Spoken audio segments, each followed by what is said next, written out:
Hey everyone, and welcome back to Love's Revolution, the podcast where we talk about the real life challenges facing us all.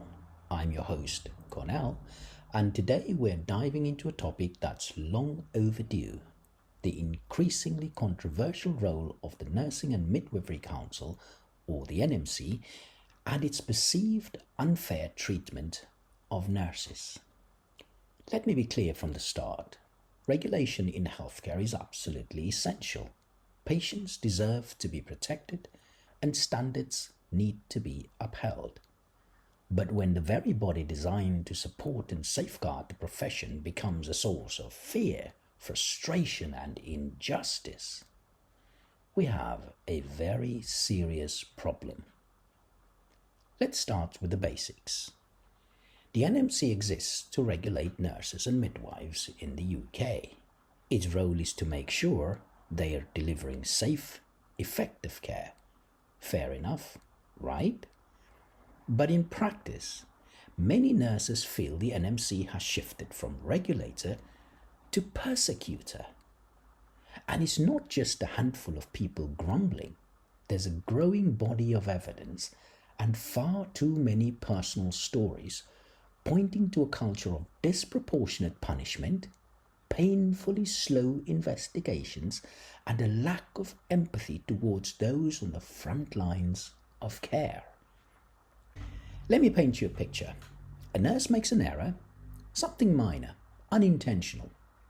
It doesn't cause harm. Maybe it's a documentation mistake after a 12-hour shift. Instead of a supportive conversation or learning opportunity, the nurse finds themselves reported to the NMC. What follows?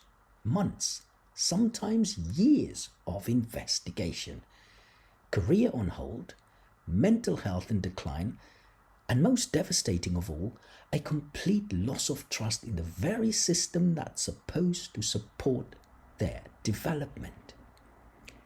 There's a heartbreaking irony here. Nurses are expected to show compassion, care, and understanding to everyone they treat. Yet, when they're the ones in distress, they are met with bureaucracy, suspicion, and silence. Some NMC hearings drag on for years without resolution.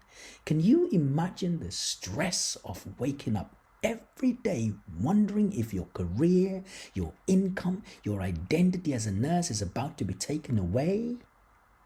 And let's talk about bias.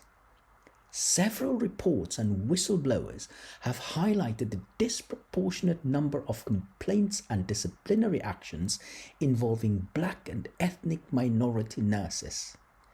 The NMC has acknowledged the issue, but acknowledgement without action is just PR. Where are the structural changes? Where is the accountability?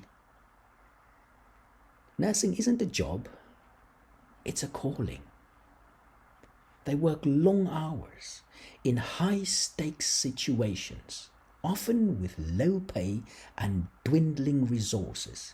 Yet, when mistakes happen, because they're human, the response isn't support or coaching, it's punishment.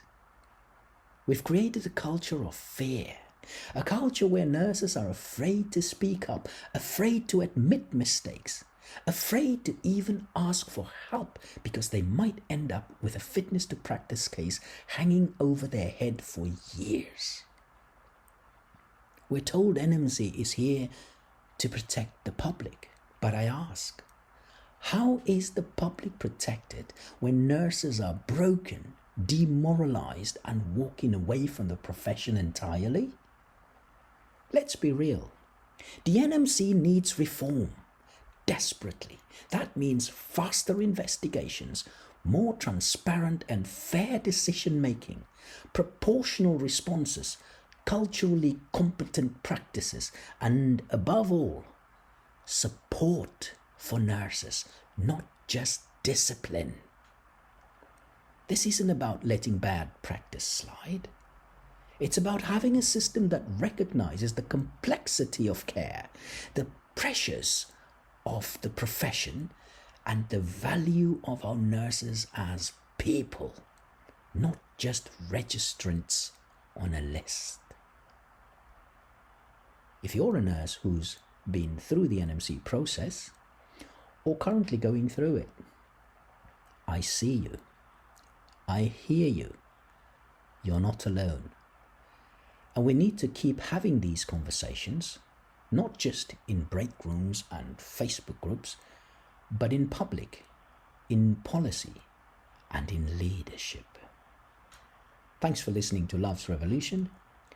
If this episode resonated with you, please share it, leave a review, or get in touch. You can find us on Instagram, Twitter, and wherever you get your podcasts.